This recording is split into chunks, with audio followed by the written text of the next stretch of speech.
Hello, everyone. Welcome back. Thank you for joining us. We're in the backyard. I'm Steve. Unexpectedly in the backyard, and I'm Scott. Yeah, And having some together, having some technical difficulties this morning. So. together we're Backyard Musings, the Science and Technology channel. And this might be the last time you see us in the backyard, or it may be Maybe a the regular first thing of 30 times for the a next bit. 30 Yeah, days. it's going to be kind of difficult when we relocate halfway across the country. So over halfway. We're going to have to solve the technology deal. All right. Anyway. So this story, I've got a theory that I'm going to put through about mid segment. Where is the story, by the way? What do you mean, where is it? There we go. Now we're talking. Yeah, it's the infertility. Yeah. World infertility. Yeah. So I've got a theory. Okay. A recent study examines how fertility differs between males and females. Birth rates are declining in most parts of the world. The fertility rate refers to the average number of children a woman would be expected to have during her, or a birthing person would be expected to have. Oh man, I got the look right there. This is the description of a woman. During her lifetime, if current yearly rates applied.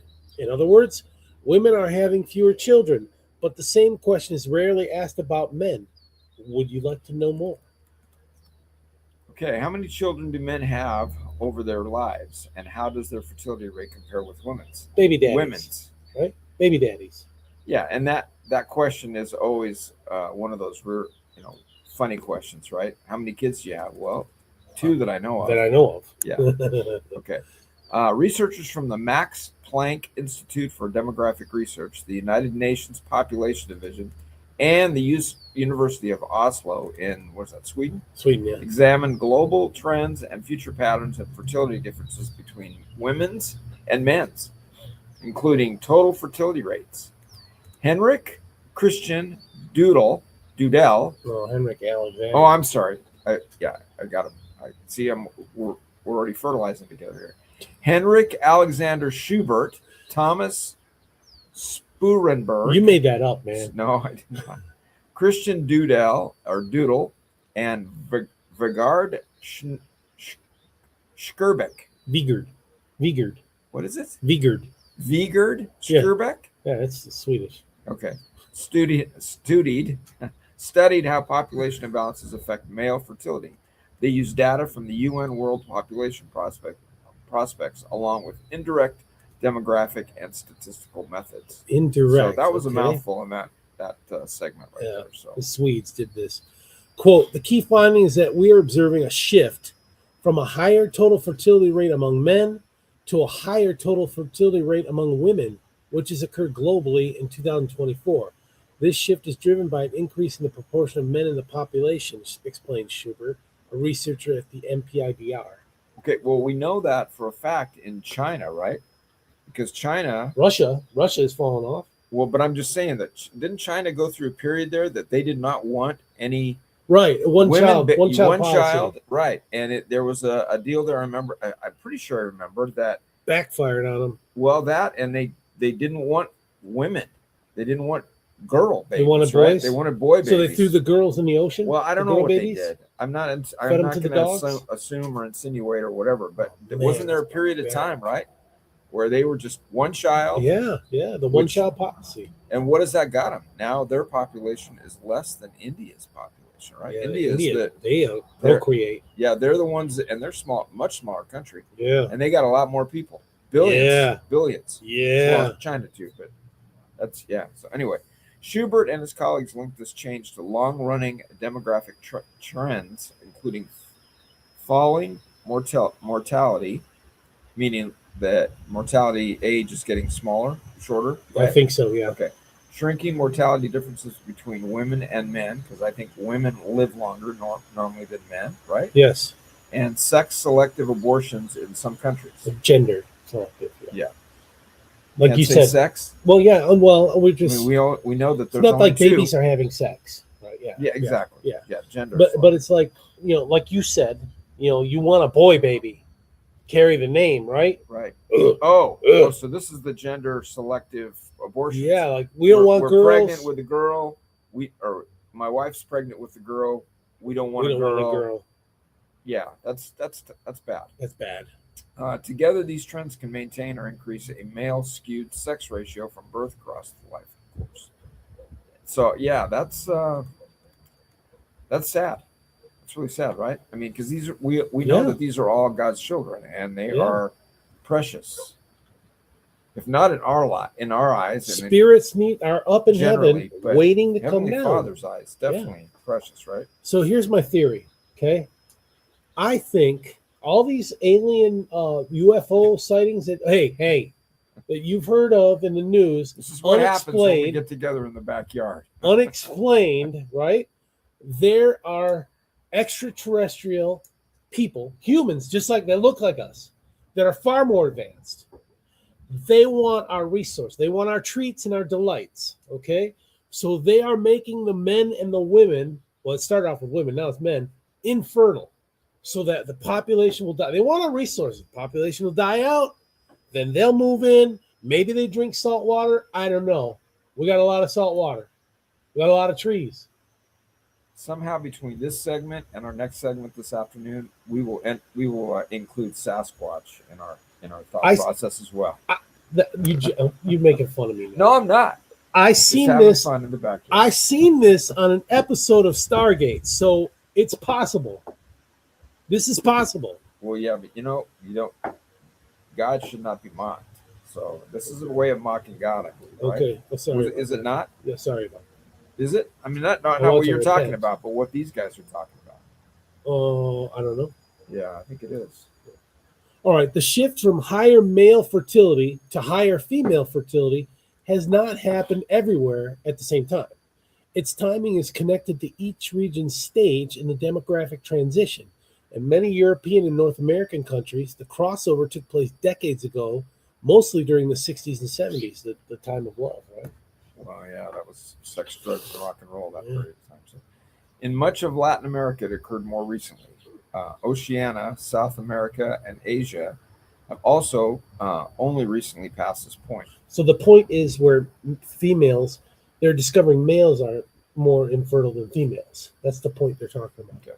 In sub-Saharan Africa, the shift from a higher male total fertility rate to the higher female total fertility rate is not expected before 2100. So I don't have to worry about that. We're not going to be around, but right. I got posterity. Hopefully they'll be around, right? Yeah. YouTube. Yep. Because fertility decline has stalled and mortality remains high. So another point I want to point out, Scott, is that some of the rising generation, they don't want to have kids. They see this world, how messed up it is, and they don't believe in multiply and replenish the earth as a commandment. Babies. Yeah, they're into the animals, dogs and cats. Yeah, so they're like, I don't want. That's my two oldest sons. They don't want to have kids. Yeah, that's a shift too, right? Yeah, because I mean that used to be the deal, right? Yeah. Get married, have American children, dream. So you have grandchildren. Yeah, and your posterity. Yeah, that's the whole idea. That's a big deal. Yeah. And yeah, it's sad that that's changing. As the share of men in the population rises, fertility differences between women and men are becoming larger. These changes create social challenges, but they may also open new possibilities for policy. Schubert comments, quote, "The challenges primarily affect men who remain childless, a status often associated with poor health and growing dependence on professional care in old age. Urgent policy solutions are needed to counteract gender-specific differences in fertility and their consequences, such as childlessness among men." The researchers identified three possible responses. First one, strengthen women's status in society, including efforts to prevent sex-selective abortions. I mean, you had a Supreme Court justice who refused to define a woman during her selection process. Yeah. Well, she's turned out to be a DEI piece wonder. Of work. Yeah, piece of work. Expand education and job opportunities for childless and single men, giving them stronger career prospects and reducing their vulnerability to organized crime. That is, you mean like gangs? That's probably what they mean, gangs. Create technical. Well, and a lot of that problem I think goes back to fatherless homes, right? Yeah, a lot of fatherless homes. Create technical and institutional support for single and childless people, including friendship circles and legal access to assisted reproductive technologies. I'm not exactly sure what a friendship circle is, but and there. Well, we have a friendship circle, even though we're cousins. Yeah, no, I get that, but there are tons and tons of kids out there that are available for adoption, right? Yeah. You know, if you can't have a kid, yeah, naturally, then adopt one. yeah. So, And I have that one response. I identify the one response: kill the extraterrestrial life that is making us infertile before they wipe us out. Right? Yeah. More technical difficulties. Hold on. Stand by, folks. All right, here we go. There we go. To quote, if the challenges of these men are not taken into account, there is a risk of a cultural backlash against gender equality and social conflict, warns the research team. I want to say that these guys are probably a little on the progressive leaning side, actually. Yeah, the Swedes are. They are progressive. Yeah. Yeah. But, I mean, the data is the data. You're always going to have an imbalance. You'll never have it equal across the world, men and women, like numbers, the numbers.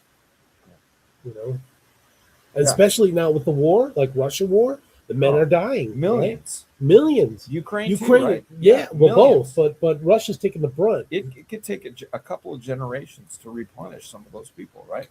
Couples, putting it lightly. It might take more. Yeah. You got to make them have babies. Pay them to have babies. Yeah. Maybe.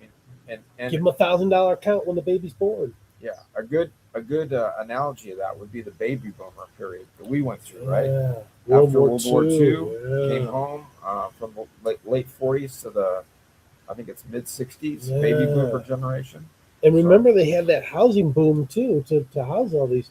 I mean, California. I was talking with our mutual friend that moved down the hill. Their family swung by on the way back. Because they're visiting their mom and dad, which we know. And they said that a house down there, $1 million. That same house like I have, $1 million down there.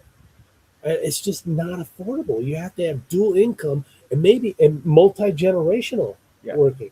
Yeah, medium income or medium price for a house in California is north of 800. Oh no, north of 800 grand. Oh, really? Yeah, it's crazy. Huh. It's crazy. That is the People's Republic of California. It is. Yeah, and our gas prices $8 a gallon if you're driving a diesel vehicle. Yeah, well, if you're in the mountains too, regular gas $8. Yeah, so that's why the price of things in California are going up, because the cost to transport stuff. If you're a trucker, you're not fueling up in California unless you have to, absolutely have to. So an interesting point I want to make. My sister-in-law sent this out to the family text this morning that the amount of bushels of wheat has declined, production, and population is going up, right? Yeah, animals eat wheat and the grains, right? Yeah, I'm just saying, we're not just talking about breads and stuff. Yeah. We're talking about people that eat wheat. The fat from the animals makes soap, So, I mean, we're going to see a spike in prices. They're probably going to try and pin it on the administration, but, I mean, if you have food storage or you're a prepper, you might want to think about just upping up the storage capability or gardening capability, Yeah. Just saying. Hang in there, folks. Yeah. It's going to get better. Yes, it will. We're going to the moon within the next 2 years. So hang in there. It might be translated next week. You never know. How bad was it in Sodom and Gomorrah? So, it was bad. Yeah. Only a couple righteous people. See you this afternoon, folks. See ya. Thank you. All right.